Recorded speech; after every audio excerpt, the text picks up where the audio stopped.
really nice of you. Okay, so welcome everyone for this CSH workshop. So we are very pleased today to welcome Émilie Crémin, who's here to present this talk, and who's actually, as you have seen it in the presentation and in announcement, who's going to present and discuss with different people who I will be naming in just a little bit. So this presentation today, as you know, is called Aligning Risk Assessment Tools with Sustainable Development Goals in River Deltas. It's part of a much wider project on living deltas that Émilie will present us, and that will be discussed. I am not only, of course, welcoming Émilie Crémin, but I am also welcoming you, Sonia. If you are welcome, I mean, if you are hearing us also properly, it would be really nice if you could just confirm, as we were having some few issues earlier. So Sonia, yeah, I can hear you. Thank you. Great. Thanks a lot for confirming, Sonia. So I am welcoming also Sonia Binte Mourchid. So let me just briefly present the two speakers of today, and then I'll give the floor to Émilie to start the presentation. So Émilie Crémin is a researcher, doctorate in geography, social and environmental sciences at the University of Glasgow today, at the School of Interdisciplinary Studies, and a member of a wider project that I named, that's called Living Delta Research Hub, since February 2020. Her research project questions the impacts of human activities on river socio-ecological systems from a north-south perspective. So this presentation is in tandem with Sonia. So I'll quickly also introduce Sonia. Sonia Binte Mourchid is an associate professor in the Institute of Water and Flood Management at the Bangladesh University of Engineering and Technology. Her PhD was in civil and environmental engineering from Utah State University in the US. Her research interests include integrated water resources management, hydroclimatology, freshwater scarcity, water conflicts, etc. So this presentation will be discussed by Debashri Dasgupta, who's just right here from the Center of Policy Research. Debashri, thanks for coming today. And by Jack O'Connor from the United Nations University in Bonn, who's online and who's already confirmed that he can hear us. I'm very glad of that. Without further delay, I'll give the floor to Émilie for this presentation to start. If there is any issue of audio, video, or anything, just don't let this continue too long. Please send us a message on the chat. I am as well connected to it, and we'll try to resolve whatever problems occur. Thanks for everyone. Thanks to everyone for being here. And Émilie, you have the floor to start the presentation. Thank you so much, Joël. So I would like to thank Joël Caballon and Odile Henry at the CSH in New Delhi for hosting us today. So we are members of the Living Deltas Hub. It's a big project funded by the GDRI GCRF Research Fund. It's a 5-year project, and we are here for a few years to work on the aligning risk assessment tools with sustainable development goals in river deltas. So today I will just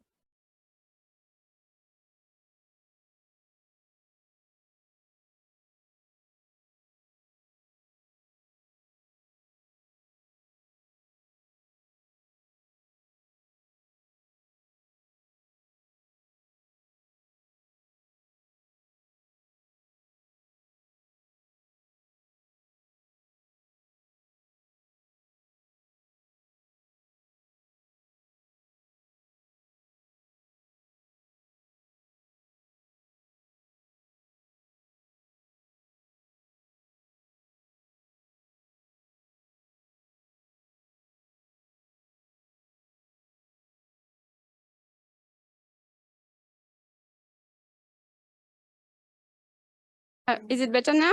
Yes. Yeah. It should be red. It should be red. Yeah. Okay.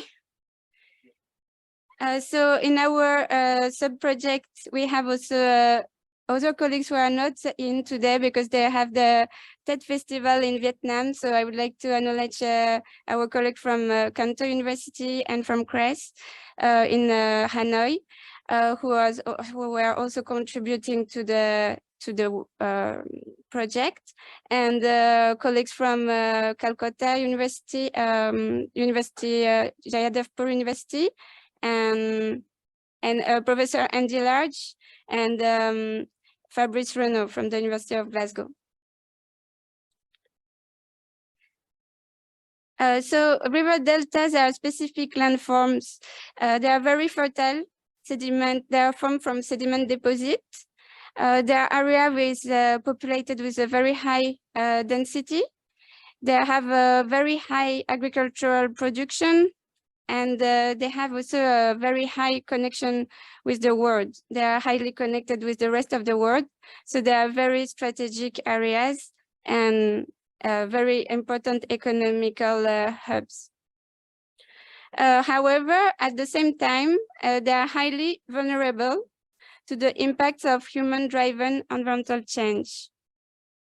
They are exposed to major hazards, such as cyclones, storm surge, floods, and subsidence, and they face the impact of the human modification on the catchment area from upstream in the Himalayas. For all our river deltas are connected to the Himalayan region, down to the delta plains, and the delta area.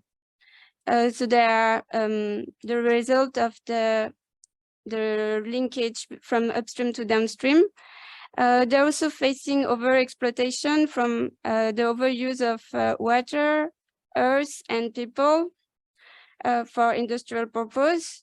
And they are facing, they are at the forefront of the climate change with the sea level rise and other impact of climate change, such as likely cyclones and other hazards.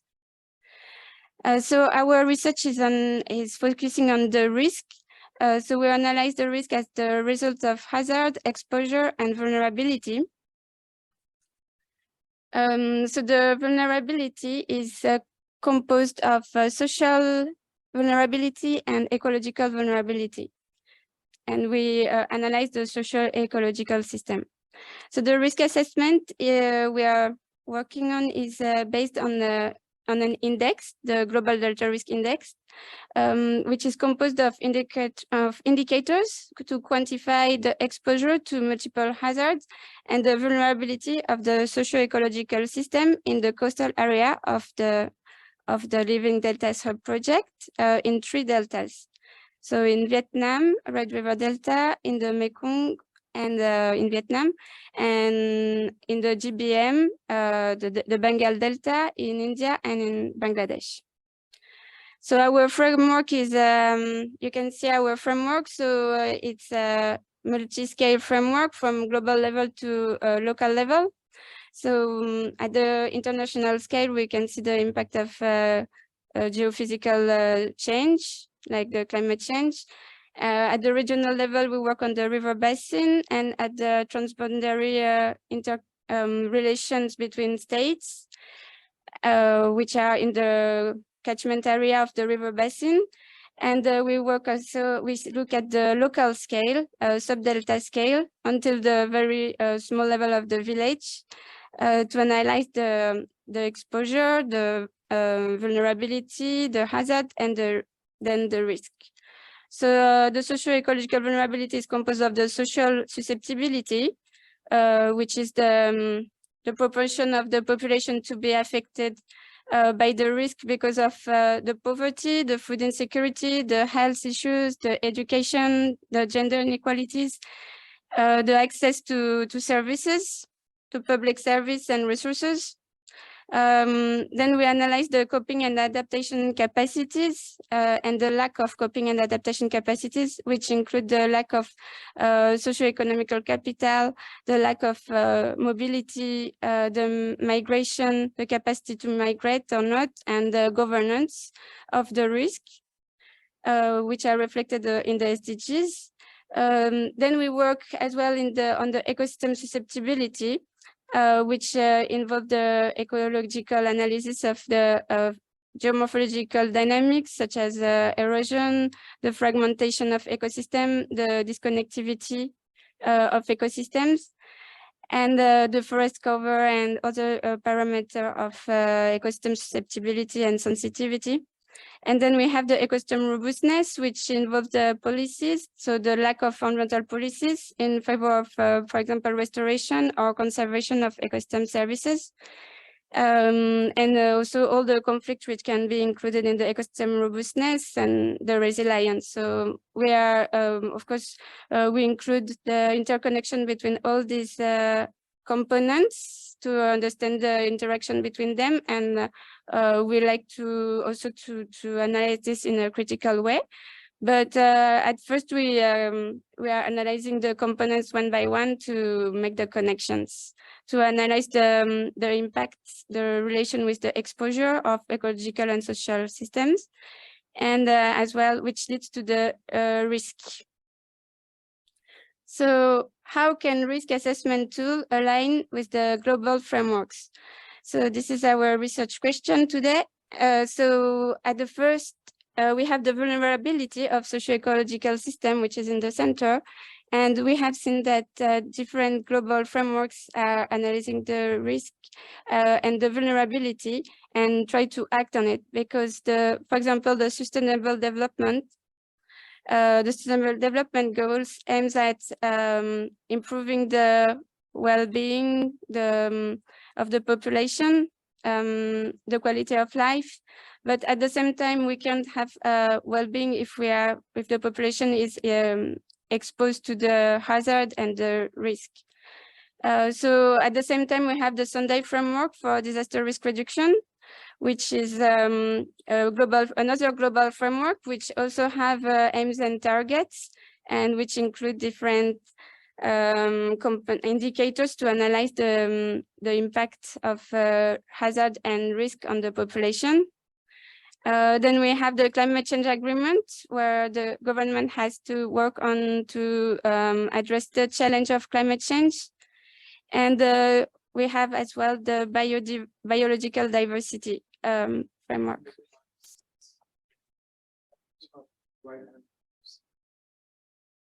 This one? Yeah. Okay. So we have also the conference on biological diversity, which just ended recently, which also is giving a global agenda to address the biodiversity decline at the global level.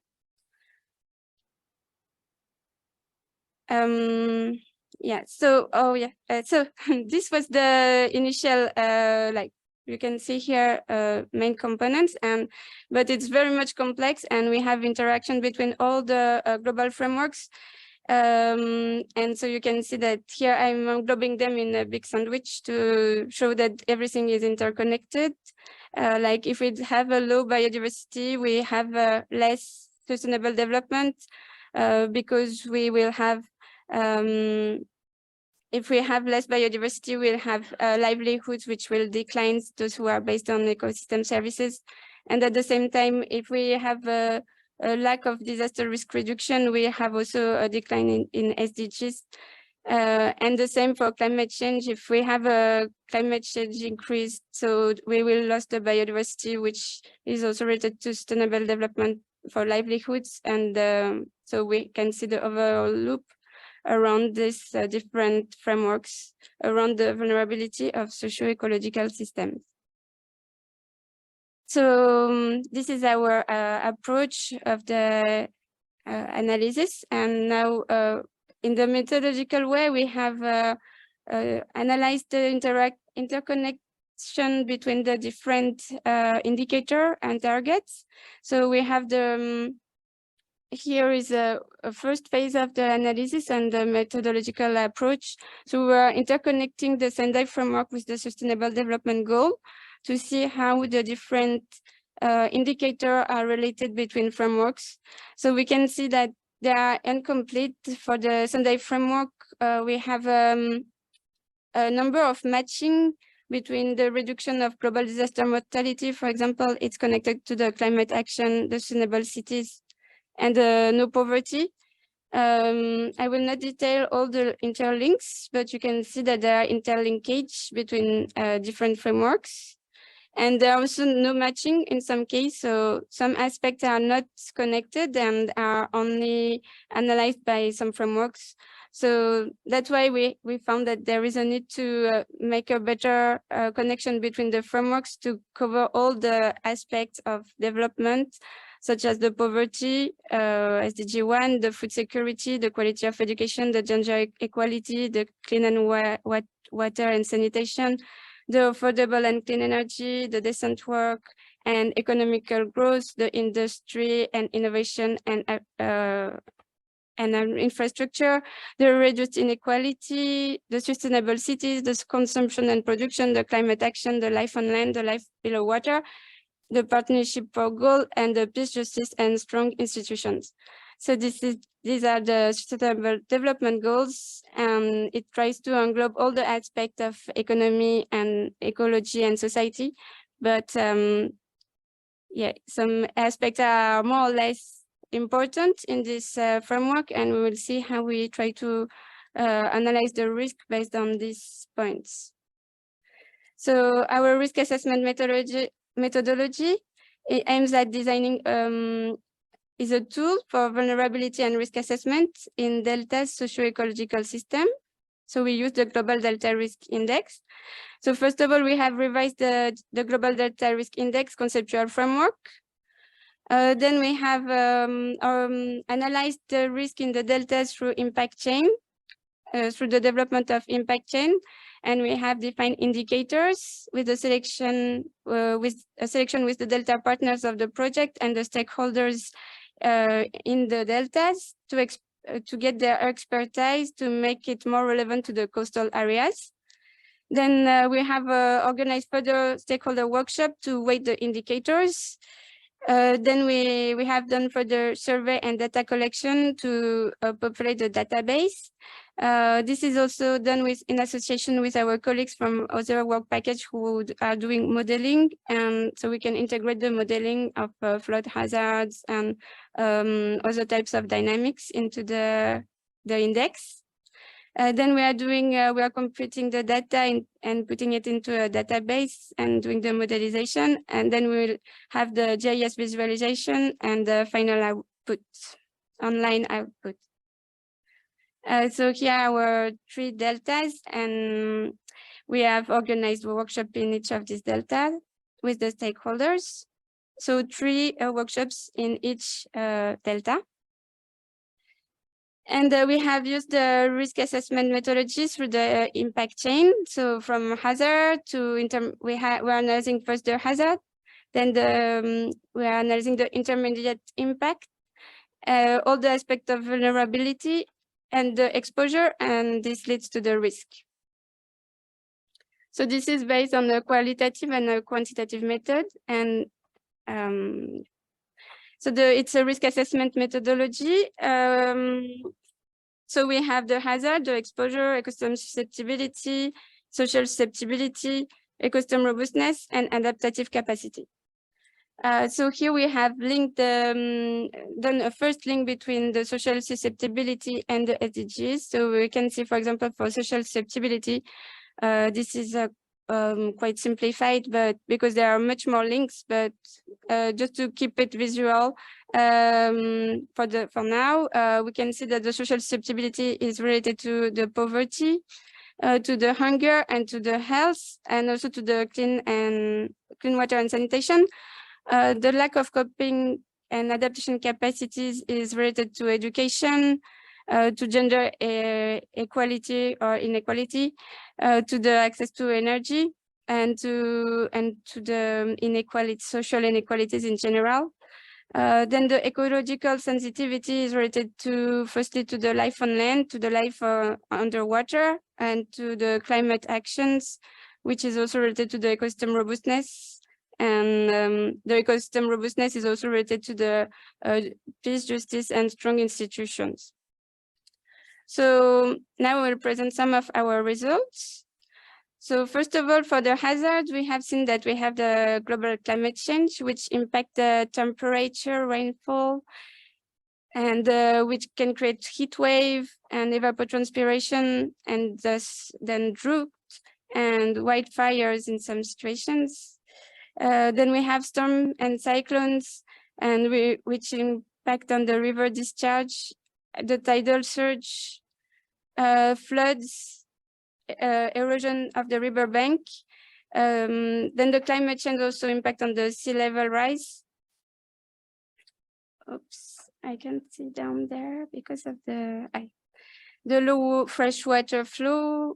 And yeah, I think, oops, something is missing in my PowerPoint. Il y a un petit bug sur mon PowerPoint.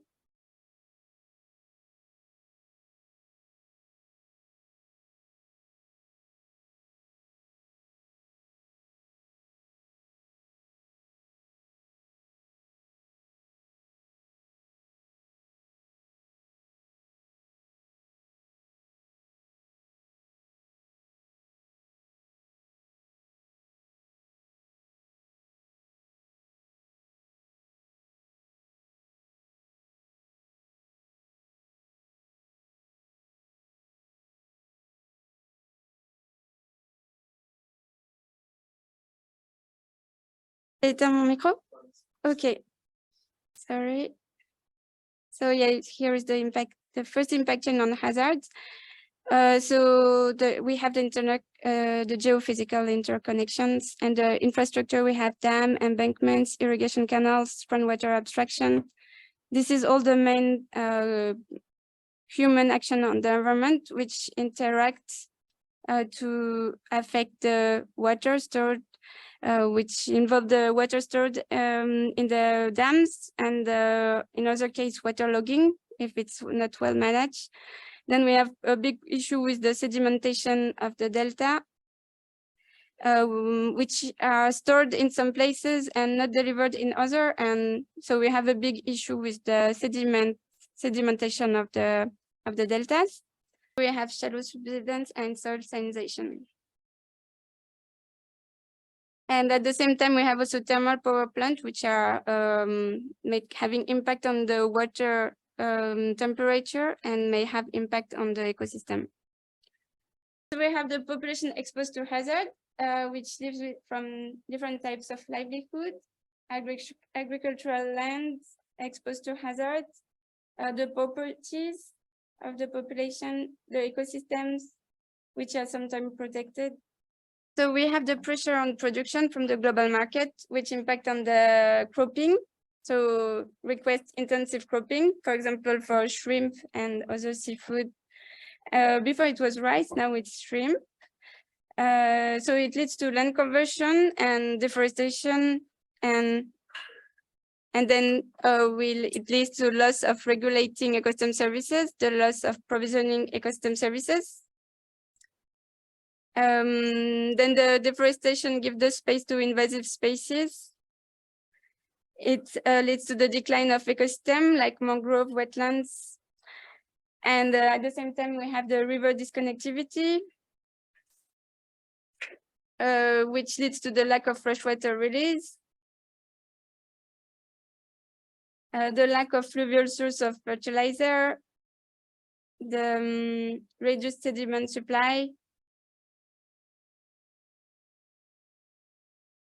increase in fertilizer and pesticide, the use of fertilizers and pesticides, and the use of aqua feeds for the shrimps. So it leads to the soil degradation and the water degradation. And so my animation is a little bit, then it leads to eutrophication. In fact, the PowerPoint is not done for this, but, and at the same time, we have policies which lead to land conversion and leads to lack of protected area or mismanagement of protected area or inequalities in around protected areas. And so at the same time, we have smuggling and poaching and biodiversity loss. And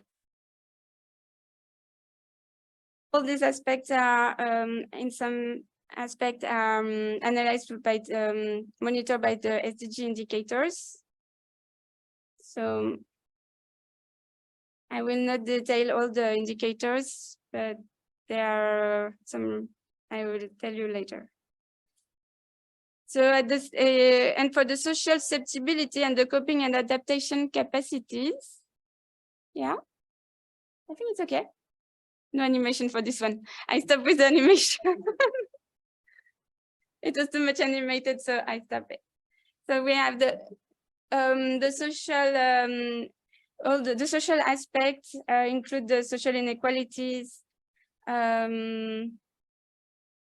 mainly the social inequalities, the access to public services, the social protection schemes, which can be related to the poverty.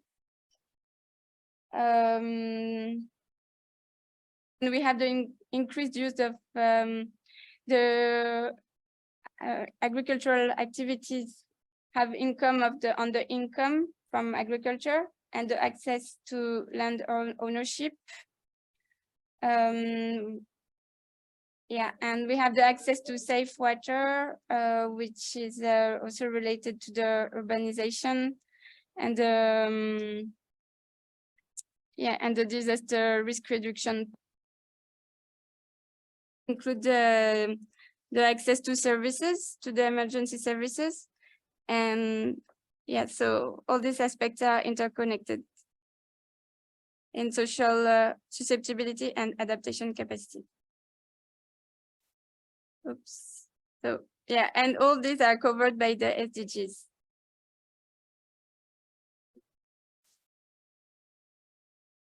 So you can see the complexity of the impact chain. So I will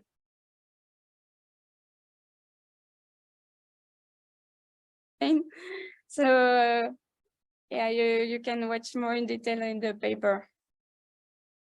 Supplementary materials, because even the paper I had to cut the impact chain. So then it leads to a list of indicators. So many of these indicators can be monitored with the census for the social aspects. For the social aspect, it's very much related to the census, and also we can use the OpenStreetMap for some other indicators like the access to shelters, access to hospitals, access to schools, or any public service. We can also use the satellite images to analyze the forest cover for the ecosystem sensitivity. And the dynamic in forest cover. And at the same time, we can use the modeling from our colleagues for the river dynamics and the river connectivity and the floods. So we have different secondary data for floods, but if we are also working on much improved data. Deltas project. So in total, we have covered plenty of indicators, but we aim at having only 155 indicators maximum, and we are managing 50 indicators effectively. So progressively, we'll add some indicators. So this is GIS. The second paper will be on the GIS, based on the result from the GIS. And so you can see some extraction from the GIS. So we try to work at the commune level in Vietnam, or at the union level in Bangladesh, and the village level in India, to analyze the condition of the village in the coastal area. So this is just an extract from data. I will give the voice to Sonia to present some of the results and findings in the GBMB. Okay, thank you, Emily. Thanks. Okay, so now I am going to share some of our experiences, actually field-based experiences. We visited 3 Upojela last week. Emily was with us, and what we found that this is one of the Upojelas. It is Koira Upojela. It's situated in the Khulna, and it's very close to the Sundarban. Actually, Sundarban cover a significant part of this Upojela. If you see the picture, the green part. Green part is actually it's showing the Sundarban. If you can see my cursor. Okay, yeah, thank you, Emily. And another thing is that this area actually it could not recover fully after the severe devastation caused by the cyclone Ayla in 2009. And what we found from our field that the salinity intrusion, cyclone, storm surge are the key hazard in this area. And due to salinity, the agricultural land actually it lost its soil fertility, and we also found increase in shrimp farming. So one thing is very alarming that not only some local people are involved in shrimp farming, some outside influential elite people are also setting up a shrimp farming industry. So there is a shift in livelihood pattern. Okay, and we also found that the people whose livelihood depends on Sundarban, like Sundarban dependent livelihood system. Actually, it's not now. It's not purely dependent on Sundarban. It's kind of mixed livelihood. For example, the fishermen who depend on Sundarban's fishing system now. Because of some government programs and policies, some of them are engaged in agricultural activities in some parts of the year. So it's like mixed livelihood options are dominating in these areas. And again, if we want to go to the next slide.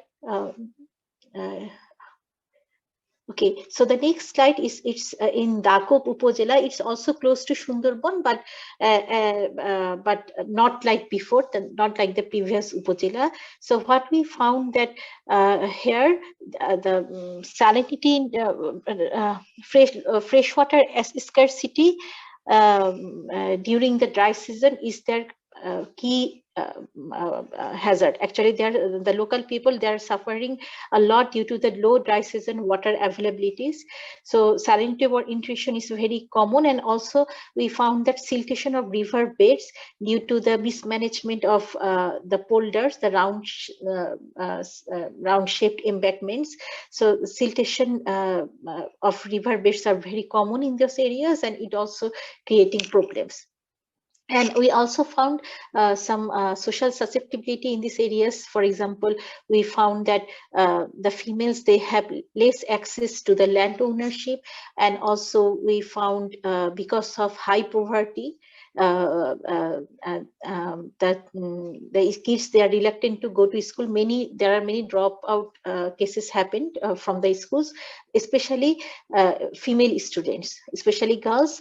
When there are too much poverty, the family, the local family, they want some of their kids to help them in their livelihoods, and if they want to send someone in the school, it's usually the boys. They prefer the boys over the girls. Okay, and they are also facing some water quality problems. They have because of high salinity.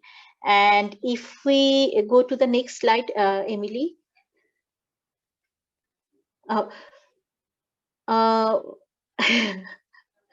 So it's it was sorry, I've added this one. It was to emphasize on the shrimp farming agro industry. So can you please explain it, because I haven't seen this slide before. Yeah, it was just to show, like from a Google image, we can see the big shrimp farms. You were mentioning that rich people from the city, business company, are setting up the big farms in the delta, and they're taking the land of the people to extend the shrimp farms. And so this is degrading the land and the soil and the water, and taking the job. So yeah, it's creating inequalities in the area. In the area. Okay, thank you. And okay, so this is another upojela which is actually a little bit far from, is still in the coastal districts, but it's not very close to within the Sundarban boundary. Okay, so what we found that in this area, sedimentation in the riverbed, these are the main problems, because it's creating drainage congestion, and it also from drainage congestion, so waterlogging situation is happening, and because of water logging, there is the agricultural land is losing its soil fertility. We also found damage to houses, and we also there are also low freshwater availability in the rivers. Because of low freshwater availability in the rivers, there are low groundwater recharge, and actually it will be 20 for last year. There is 25%. I think 2 is missing here. So 25% production hampered, and 50% capture fish production was lost. But this 50% capture fisheries means fisheries in fish in freshwater bodies. Okay, it's not by capture fish, it's not the shrimp or the culture fisheries. Okay.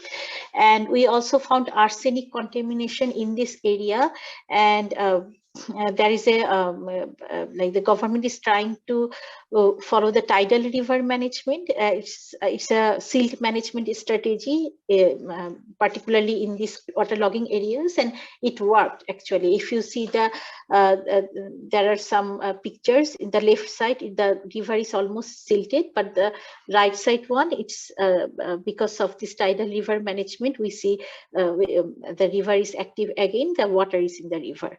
Okay, and can you please go to the next slide, Emily?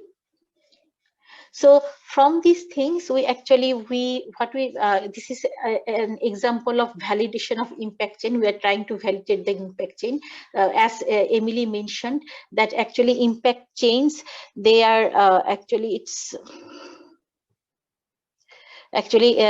this impact chains, they help us to identify and prioritize risk.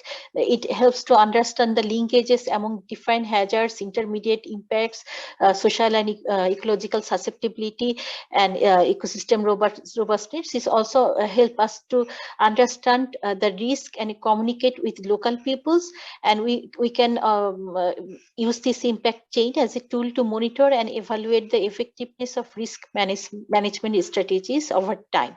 By tracking the changes in impacts and risks, stakeholders can identify areas where additional action is needed and make adjustment to their risk management plans as necessary. So from our field experience, we found that actually the livelihoods of Sundarban socio-ecological system are impacted by environmental change and anthropogenic activities. In addition, we found that multiple natural hazards and socio-ecological risk force people to choose multiple livelihood options. That means mixed livelihood options are dominated by farmers and fishers, and delta people of different livelihoods perceives livelihood tipping points differently, and we also found livelihood heterogeneity, livelihood specific risks, and we from this impact chain we try to understand how can we prioritize interventions to minimize those risks. Okay, so these are some initial findings from this figure. You understand that it's a very complex process. Even communicating risks is also very complicated, like if we but it helps us to understand the whole system. Okay, and next to Emily. Thank you, Emily. Yes, thank you, Sonia. Yes. Okay, this one. Yes, so thank you, Sonia. So yes, so this is we will clarify this all for the GBM B, so the Bengal Delta in Bangladesh, in a paper, in our next paper, and so now I will just give a small example as well from the Mekong Delta. So we have already progressed on, we are freshly coming back from the Bangladesh workshops. So here are some results from the Vietnamese workshops. So here you can see some mapping. We can clearly analyze the livelihoods and the land use based on the land use. And we have also some elements, we can add here some elements with the coastal erosion, the water quality. So it's also in progress, so we have to add some elements to these maps.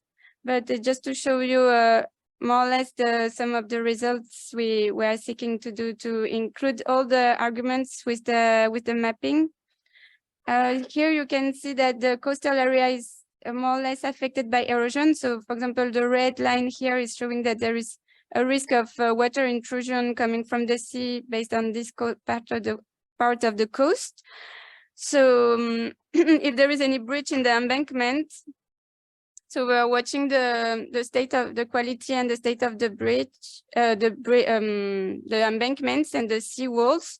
So if there is any breaches in the sea walls or embankments, we can have a big, fast water intrusion during storm surge, which will also increase the salt water, the water quality, the salinity of the soil. And the problem is that once the soil is saline, it's almost irreversible. So it's very difficult to reverse the salinity of the soil.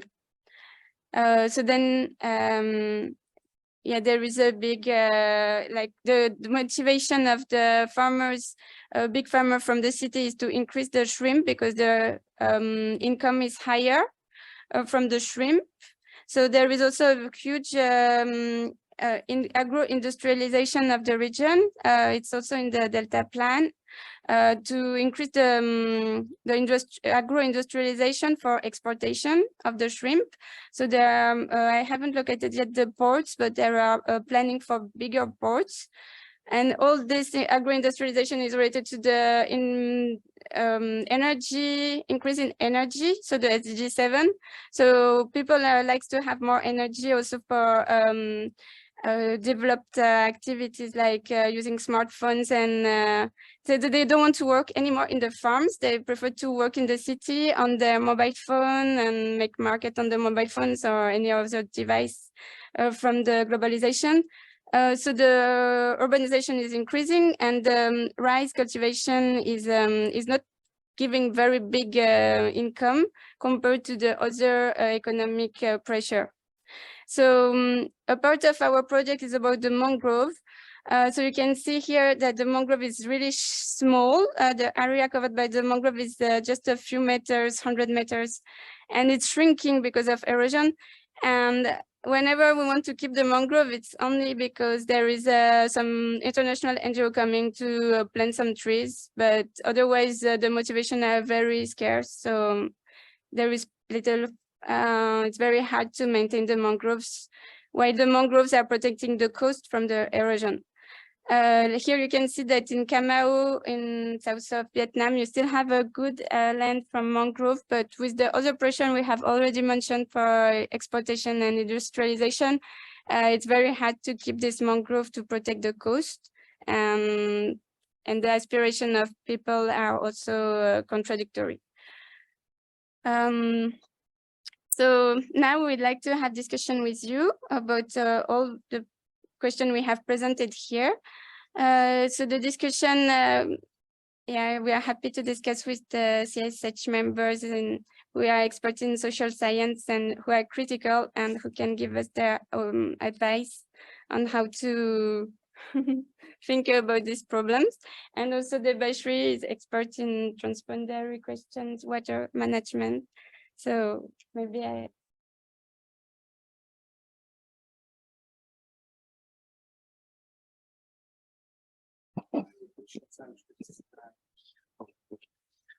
Emily, it's a really, it's a very interesting presentation. I mean, the way that you have sort of interlinked a macro perspective to a micro one using different global framework.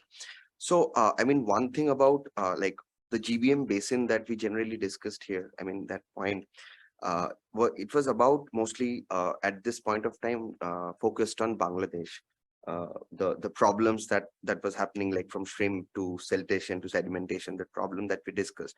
So I really had this problem question of so when we think about transboundary water issue, so I mean how do you think can a macro problem like a micro problem is also solved at the macro issue? Because whenever we talk about Bangladesh or GBM in perspective, it's a very large basin. I mean, it starts right from like Uttarakhand in India and just ends at the Bengal Delta. So and mostly all the rivers are in this specific aspects. A meandering river, like if you see at Kosi, it's a very different kind of issues compared to the Farakka issue of the Ganga at Bangladesh-India border, as well as like the Tista, which is like having a conflict with India. So, I mean, when we talk about this like perspective, so I think, I mean, the one thing that we generally didn't discuss here in this particular presentation, I mean, it was very technical and it was very nice to see all these linkages, but we didn't discuss the politics behind it. Like, did we really talk about, when we talk about the shrimp farming? So I think the paper that I was discussing about misreading Bengal Delta, a lot of international development organizations were actually promoting embankment, that we build more embankment to sort of mitigate climate change impacts. But at the same time, it gave rise to shrimp farming. It gave rise to like a change of livelihood in totality for the local people. So I think this macro and micro linkages should always it can be like a very good, like this tool can be supportive to link that macro to micro thing. And the second is, so when we talk about GBM basin, where are the law? I mean, what are the kind of legal aspect that we are looking at? Because in India, it's a federal context. I mean, the kind of work that we are doing, we deal about transboundary water issues at the international level in South Asia, where there are different like joint technical committees between India and Bangladesh. There is a very different kind of relation between India and Bhutan, India and Nepal. And I mean, it's all about different politics and different kind of arrangement that we have on the GBM basin.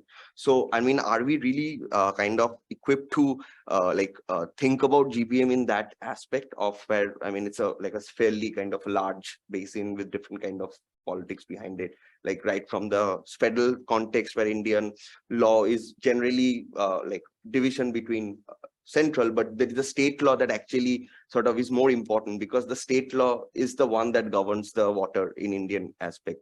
So, I mean, the Tista conflict is essentially not because of India, the central government wants it, but it's the state of West Bengal that is not in favor of Tista agreement, because they think that the water is less on Indian side, whereas but the Bangladesh thinks there is enough water for them to sort of transferred to Bangladesh. So this was one. And the last point that also I wanted to, like 2 points was, so when we talk about these frameworks, I think it's really very interesting to see the linkages. But I mean, we always have, because we have been working with the Ministry of Water Resource. So one problem that we haven't, like the discussion that thing came up is, what are the prospect of the policy making from these frameworks and concepts? Because in many cases, integrated water resource management, integrated transboundary river basin management, that has been very successful in the European context. Like there is EU Water Framework Directive at the EU level to the national law to right at the local level. That has been very successful in like basins like Rhine or Danube or Elbe. But those kind of like integrated things have been very difficult in the global South context, especially in the South Asian context, where there's a very different kind of politics. So when we talk about the impact, when we talk about the IWRM, I mean, how do we also lend our hands to the policymaker who can actually sort of, I mean, are these workable for them to like think of many things, and I mean, how are they should be equipped with this kind of, because in many cases the water scholars have actually debated the amorphous nature of IWRM, integrated water resource management. Like what we mean by IWRM, at what scale, who would decide, what are the impact, I mean, who is deciding the linkages, are these linkages governable by like the existing institutional capacity? When we talk of adaptive nature, are the institutions adaptive? So I think this is a kind of a very thing that we generally come across.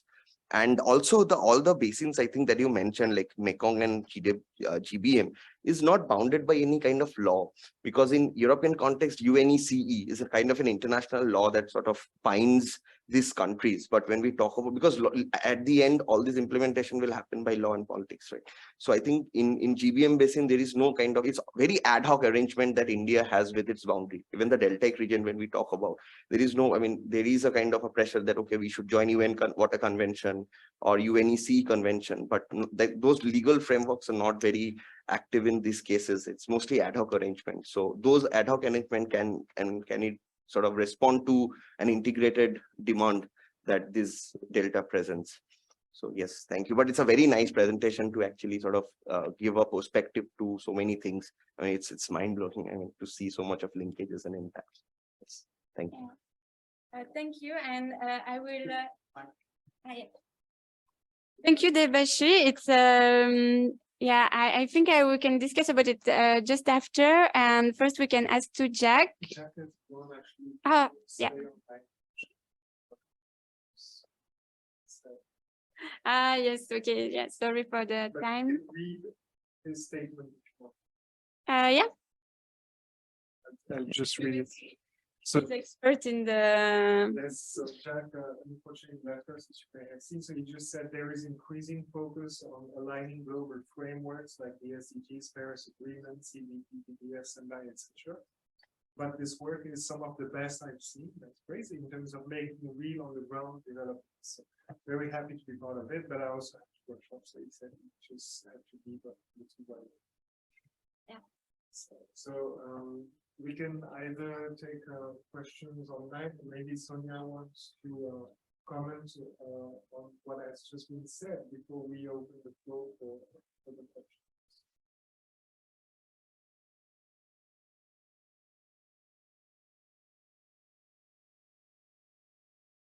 Sonia, we can't hear you actually. I don't know if there's you don't seem to be muted, but we cannot. Yeah, you are muted actually. So you... Am I audible now? Yes, you are. Oh, okay, thank you. So like, can I address some of these issues about the because the what the first three issues? Emily, should I go first or? Yes, sir. Yeah.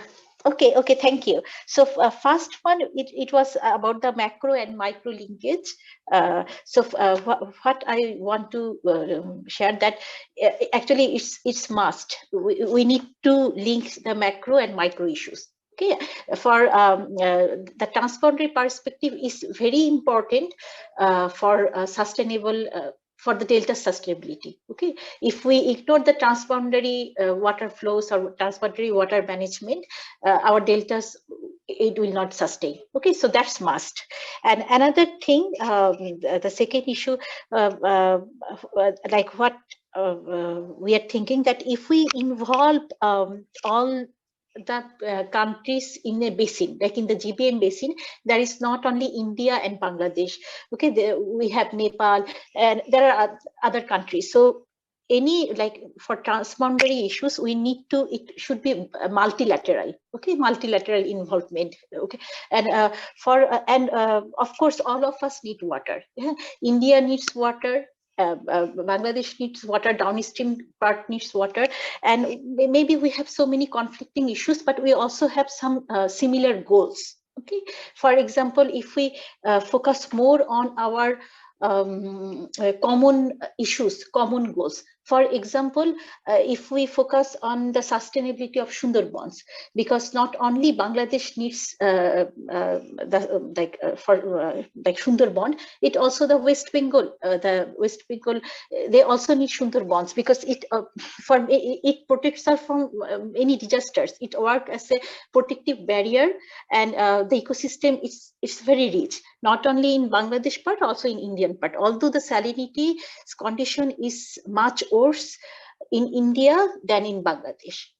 From the recent literature, what I found. So maybe we can share common goals. Like let's do what it makes to sustain the Sundarbans ecosystem. Okay, so let's let's ensure the ecological flow or environmental flow to sustain the Sundarban ecosystem. Okay, so we can focus more on the common issues, and that's the things that what are the prospect of the policy context, that if we involve all the countries in the basin scale, not just bilateral, not just India and Nepal, not just India and Bangladesh, just all the countries, and if we focus on our common goals, okay, and so that then I think we can develop.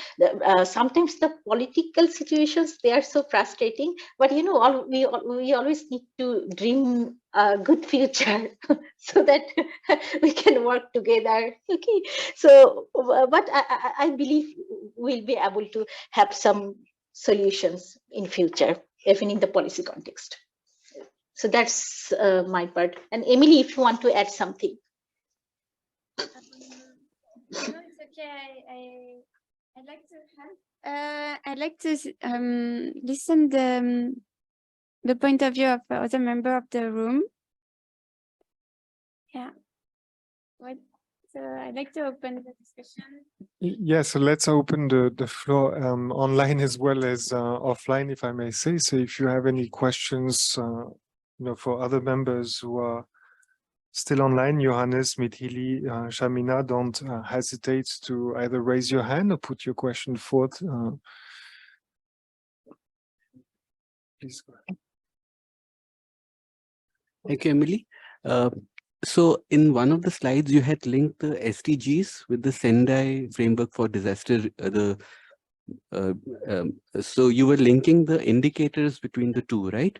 So my question is, what was the criteria for linking, and whether you can also have a weighted kind of, so if linking one on the left, I think in the slide it was like you were giving equal weight to all the others. You were being you were linking one indicator equally to all the other indicators, but you can also have a weighted approach. So it is linked more to certain indicators than to other indicators. So I would like to understand, how did you link the two? Thank you. Yes, so here is the slide. So I have linked the indicators with the by indicators. In fact, there were exactly the same indicators between the two frameworks. So they have exactly the same indicators. So so that's why it's linked one by one. But in some targets, they have like 3 indicators who can match other indicator of the SDG, but usually it's exactly the same. It's like, for example, mortality, no mortality. So it's included in reduced global disaster mortality. It's also included in no poverty, sustainable cities, and climate action. It's the same indicator, and yeah, so it's the same all over. I've just matched what it was cross. What was common. So that's why we see that it could be aligned better. So we have just one framework and not 5 different frameworks, or we have already 4 big frameworks. So we could just simplify and make it all together instead of multiplying the frameworks. So we are also for this this work, we are trying just to align to make some order in the framework. But it's also, we could there are sometimes, yeah, I could put the number in this Sankey plot. Thank you.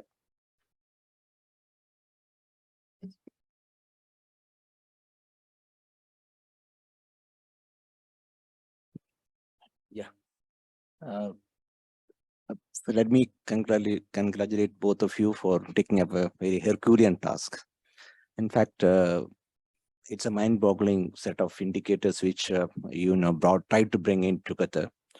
One end you have the Sendai framework, another end the extreme spectrum, end of it where sustainable development goals, and then contextualize to a local environment. So it's really mind-boggling task. And some of the what I want to tell you, or just ask you, is some of the issues which I couldn't know. I left my notebook, so I couldn't note it down all. So I tried to recollect and tell you. One, when you talked about the climate change in that framework, you also brought in a heat wave. Okay, so I'm not sure whether that is applicable for this deltaic region, both deltaic regions. We have seen, heat wave occurring in the interior of the country, especially Indian subcontinent, not towards the coastal region or on the deltaic regions. So that I'm not sure whether that's what I want to know, whether you have come across such incidents occurring in that area. Okay, the other issue which I thought you could give more emphasis is on the water quality. The reason being, probably you have also mentioned about it, is the interslaceation, which is happening in a rapid scale in both in Mekong and Indian Sundarbans, mostly, not on the Bangladesh side, even though it is a contiguous place. So that you could, because if you look at the pollution levels of Ganga, the major contributor to the is very high level from, say, from Delhi onwards. Delhi levels are, you 2 million is the coliform count in Delhi. And if you go down the line, you'll come across the problem of arsenic, which will try to capture it there. But then the arsenic problem there is a natural problem. It's because of the geological setting. It's coming out of that. So there, the issue is not man-made. Okay. Okay. So it is basically, if you want to use the water, actually we need to have treatments, and many scientists from Indian side has come up many methods of recovering fresh water from the arsenic polluted water. There are different techniques which have been used. The another issue is, which I would like to bring to your attention, is that of tropical cyclones. In this area, it is basically, if you look at the cyclone history of last 120 years or so, there is a roughly a 30-year cycle, which is the cycle intensity is increasing. At present, we are in a phase of increasing cyclone intensity. And that brings about a major change in the coastal sediment transportation cycle in the deltaic region of Bangladesh. Okay, especially at the period of cyclone and subsequent to storm surges. So there is a inland movement of sediments which is occurring during this phase. At the same time, often this impact is reduced because of the monsoon systems in India. Because you have this, the pre-monsoon cyclones, which is, there are two periods of cyclone intensity in the subcontinent. One is in the pre-monsoon, and second is the retreating monsoon season, which comes around October, November months. And October is the most frequent, and May is the other period, which is May, June period is the cyclonic period in India. So the pre-monsoon cyclones it's a effect on, often it's washed off by the monsoon system because of the intensity of precipitation. So that, but the sediment transportation is often affecting the livelihood of the people. Okay, they put it in the agricultural land, and then it is affecting the soil quality. It depends upon the grain sites which is being transported because of the surges. So what in one of our study, what we found is that we have done some sampling also, sediment sampling also. We have found that there is a changes in the transportation pattern of the sediment within the creeks of the Sundarbans. Okay, so that is another issue which I would. The other issue which came to my mind is about the mangroves. Probably you could also look, at the satellite images over a period of time, and then see how the quality of the mangroves have changed over time. In fact, there is a drastic reduction in the extent and quality of density of mangroves in this area.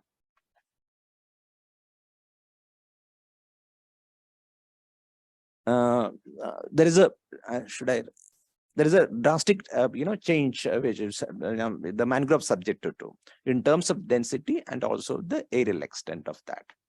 So that is another area probably you could give a little attention to why, and part of this is happening because of the migration from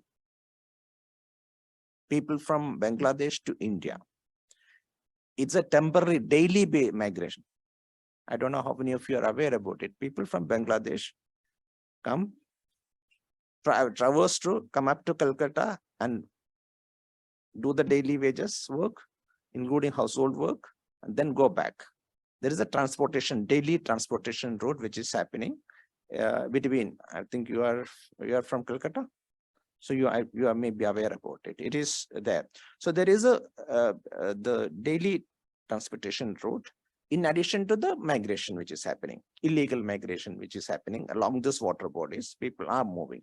So there is a channel which is formed, which is also the temporary settlement for these people who is aspiring to cross over to India, which is also affecting the. This is all off the record. It's not, where you'll be able to capture by it if you're looking at that.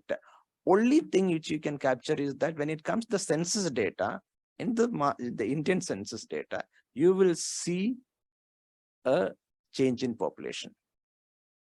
You talked about, in your the unit of analysis village in Indian side. So if you look at that data, you'll see this transformation, which is not the natural growth, and also not captured by the migrant. Okay, so migration table, you will not get this, but there is a population growth. Okay, so some of the issues which are there, I thought I just discuss with you. Otherwise, it's really a good effort to integrate this in this way.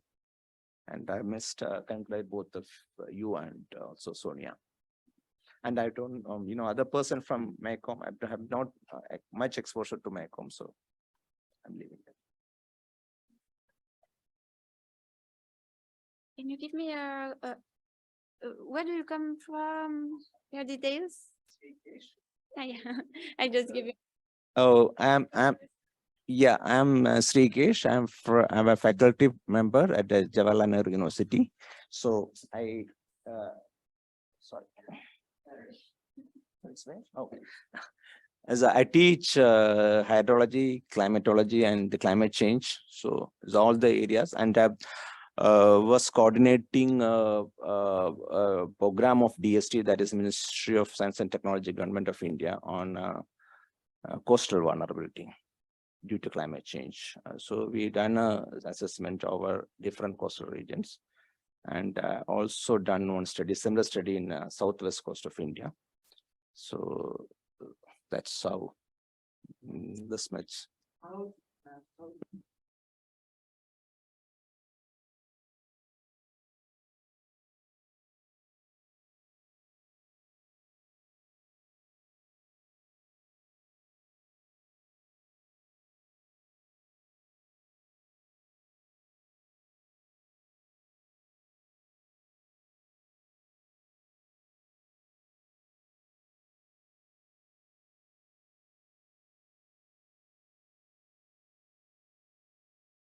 This is I think second or third time I'm joining this physically here. Otherwise, some of the online I listen to. Okay, nice. Yep.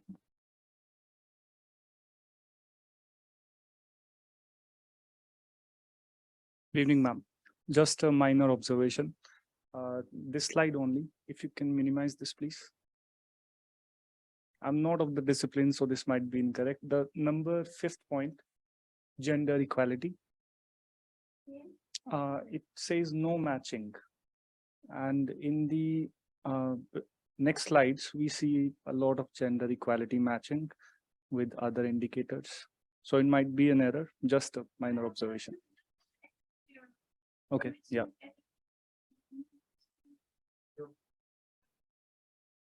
Yes, it's just in the SFDRR. I haven't found any question of gender in the SFDRR.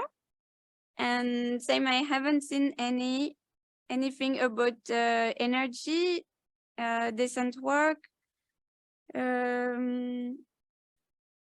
inequality, consumption and production, life below water, and peace, justice, and strong institution. It's not mentioned in the SFDRR.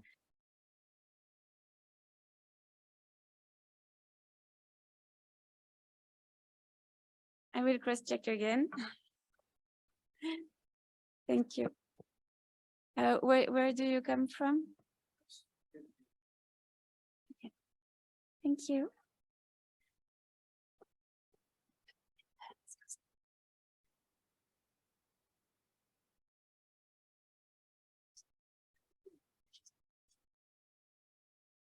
So thank you very much for this very rich presentation. I'm not a specialist at all, so I think it is the first time I just listened to this kind of research. So I was a little bit lost, in fact, because I have not very well understood. I mean, who has decided to fund this program? What I think the question about politics behind it is a very important question, because I don't know, maybe I will say something completely wrong, but I think we already had many expertise about what happened to mangrove, about what happened.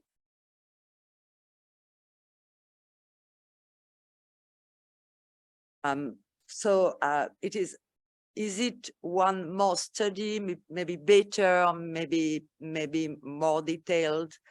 Do you think that this kind, I'm sorry to ask this question, but I think it is the question it was in my mind when I listened to you. Do you think there is some solution? I mean, some political solution, some kind of solution? Because producing expertise, okay. But if the economic interest, for instance, for shrimp farms, or if the political interest of countries are not, I mean, I fighting together, I think just it is so serious that, and when we listen to you, we can be very aware about where we are going to. So just it is about the political aspect of this research. Yeah, it is a very basic question, but yeah.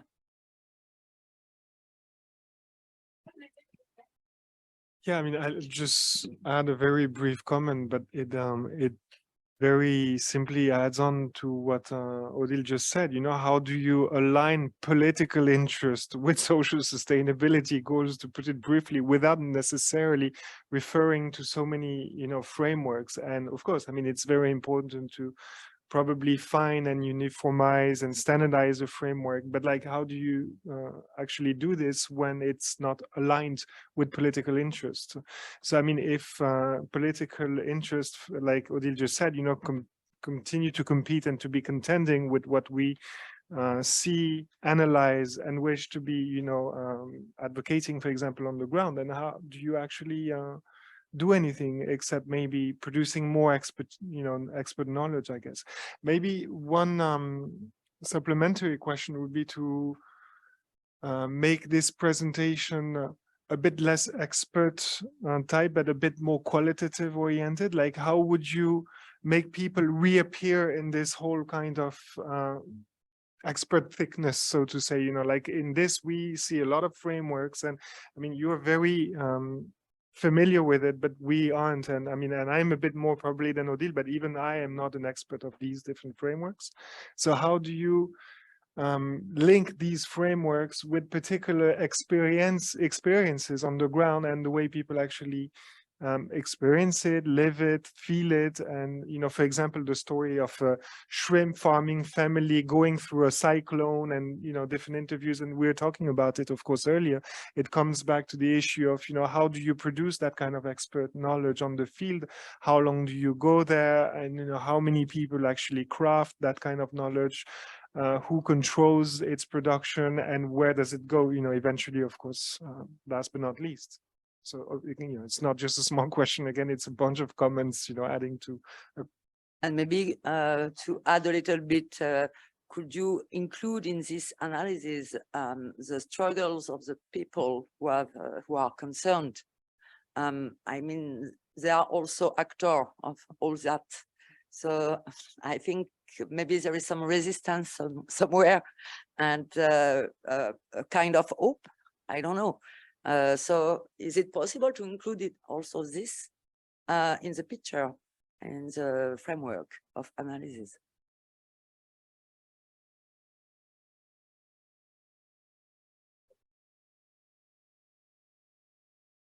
Like what you told about the politics. I mean, if you just look at, the embankment, I think the embankment itself, the politics of embankment making, right from the COSI till the international developments, World Bank's focus of building embankment in Bangladesh. So what basically this book I was reading, like Misreading Bengal Delta, it's like an ethnographic survey. So what basically they're telling about is that like SDG, Paris framework and Sendai framework are like all promoted by United Nations and World Bank. But at the same time, in terms of the investment priority, they're also victimizing Bangladesh as a climate survivor and investing on embankment, what is happening in Indian side as well. So I mean, if you just watch I'm just forgetting Sonia, what Sonia was exactly telling about sedimentation, about siltation, about aquaculture, like if you just take one piece of the infrastructure, I mean the embankment, that has so much of multiple dynamics, I mean in terms of the on-ground realities. So I mean just analyze, it's just like an observation, but it's a very complex, this entire framework can be a very good template for maybe a transboundary negotiation that may happen between India and Bangladesh. They can just show it in the, like all the policymakers can just see it and say, see, these are the linkages. And when we are in the negotiation table, we get to see all this, like the both side government. But again, then there comes the politics. Are we fine? Are we going to stop investing in embankment from next tomorrow? Because if you read about Central Water Commission, the federal agency who is generally working in Indian sector, they have a report, it's called Compendium on Flood Governance. So they are actually also clueless. So they are saying in some reason, embankment is actually creating havoc, and in some region, a good managed embankment is protecting people. So how do we deal with it? Like, it's like a trade-off at every aspect. So when we are looking at this kind of linkages, like qualitative linkages and like so much of this thing, sometimes it also becomes overwhelming for the policymakers as well. Because they know that in some aspect it has been bad, but in some cases it has been good as well. So that's the kind of dichotomy that every time we are being faced with, like with frameworks, and like in like CV has this concept of source to sea in European context, that they are like from the source of the river to the sea, like the entire system they're considering. But again, in that, if we just transpose that to the GBM basin, it becomes an enormous political exercise. Like what we are talking about is Bangladesh, the two jelas. I have been working in Bangladesh for a project from Durham, like we were working on just sharing that experience on urban resilience. So we just did a very qualitative survey at Noapada. There's a district in Bangladesh. It's very close to Khulna, I guess. I think Sonia will be confirmed. So we just asked people, what do you mean by urban resilience? So when we ask people about urban resilience, sometimes the kind of feedback they give us, it's not maybe necessarily aligned to what urban resilience framework is or what resilience framework is. Like they just simply want to say, we want to like increase our income, or we want to go to other city like Dhaka. I'm just saying, I don't remember exactly. So it's kind of also people's perception. So what I was telling, like it's a very difficult exercise, but this is also like actor network theory, like what are the kind of actors are involved in every aspect and what are the networks they have. So it is a social science actor. So if you just link it, it becomes again like it adds a layer of complexity to it. So social science always comes up with all this complexity, and it's up to like the researchers, like community, us to more partner and collaborate on things that can actually have more of on-ground effect. But it's a brilliant exercise. Yeah.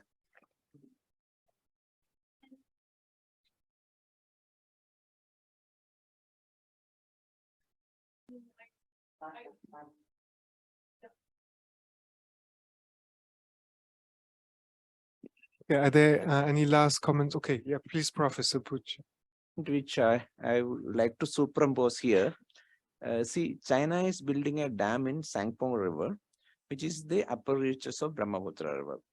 if once they complete the project, the water flow to Indian side will be significantly reduced. That means the implication is that the flow of water will further reduce, and also sediment deposition will also reduce. In that context, because if you are aware, then the Brahmaputra is one of the highest sediment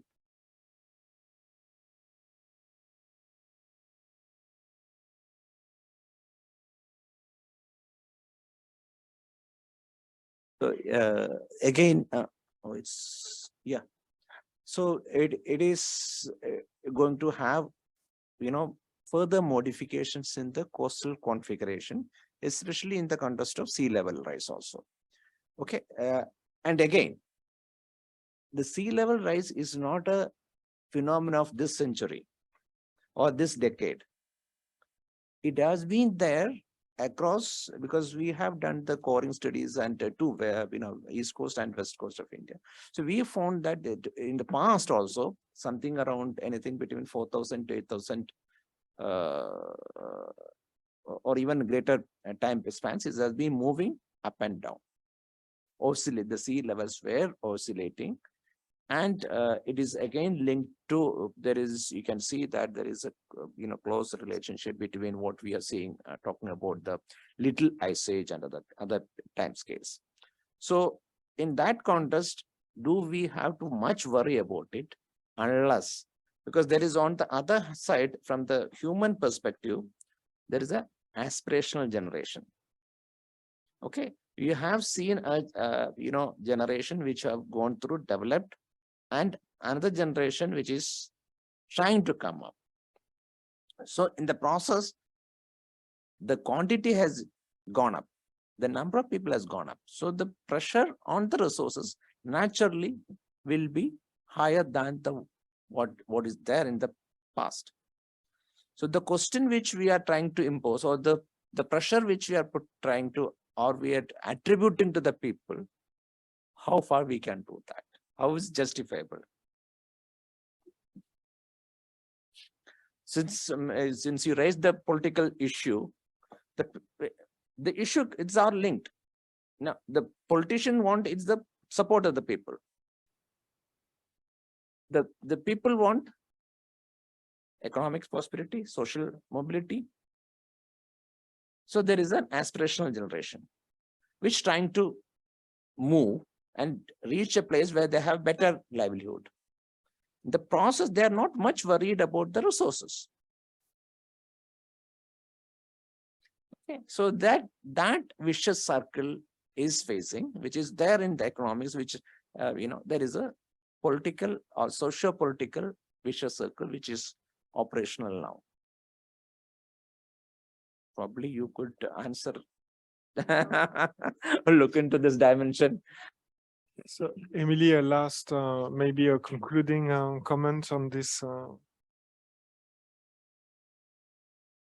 Yeah, thank you very much for all your remarks and comments. So, yeah, in fact, here is just a small part of a big project. So I'm in charge. We are in charge of a small part. So, like I say, we have 6 papers from autumn. Like we just presented some glimpse of it. So within our small part of the project, we have already plenty of things to work on. For each delta, we have 1 paper. So we will make much more detailed for each case. And we had a lot of time to discuss with the communities in the field, with longer field works from our partners. And otherwise, within the big project, some of our colleagues are taking some aspects, disciplinary aspects. So yes, other colleagues are covering some of the points you have mentioned.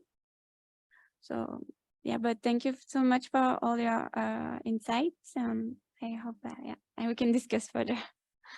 Thank you. And Sonia?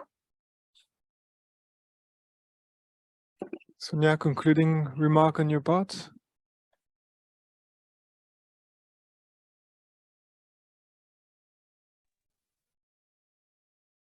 More from your mobile phone.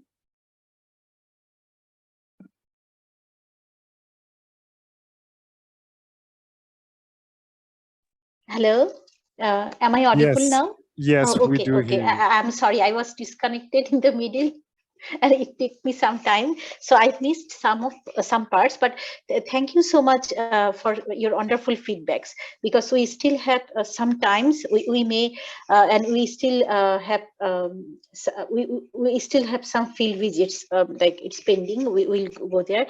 The last feedback on socio-political issues, actually it's a very important, and the perspective of sediment flow, like whenever anything like transboundary issues, most of the time, even in the water agreements, we focus only on water flow. Like for the 1996 Ganges Barrage Treaty, it focused only on the water quantity part.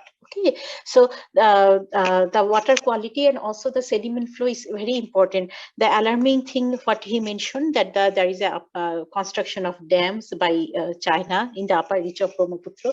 It will not only affect the Indian part, but also it will also affect all the downstream countries. So that's very alarming, and we also need to consider that part. And another, the professor from JNU, I'm sorry that I missed his name, maybe Professor Krishna or Krishna. Okay, so what he mentioned about the migration, so we also found out migration from those coastal districts from our census data, also from the local people, but I never heard that they are going to Calcutta for their livelihood or for the settlements. So far I know that they are coming to the other city areas like Dhaka or Chittagong, so those areas, but that's something new I learned from this session.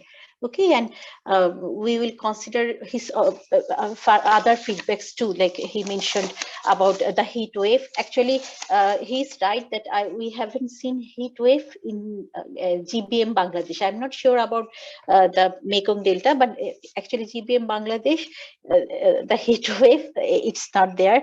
And also what he mentioned, also the sediment flow from the tidal water, sediment transportations. So that's, and how the quality of Sundarban changing. What we found even from our recent field visit, that the Sundarban, actually the name Sundarban comes from its tree Sundari. Okay, the Sundari tree, from that species name, because that's the dominated species. But what we found is that from our recent studies, that the species, there is a change in the species. Okay, and the Sundari tree, it can survive up to a certain range of salinity. When the salinity exceeds that certain range, the Sundari actually it dies. Okay, so we also found, especially the again Bangladesh part of Sundarban, we found that. But thank you, that's very interesting feedbacks, and we will consider this in this study and also in the in our like upcoming studies. Thank you so much. It's wonderful to be here. Thank you. Thank you, Sonia, for for commenting upon Professor's remarks, and also for I guess concluding partly on this. I'm again thanks to everyone online and offline. Thanks to everyone in the room for having been present and for having commented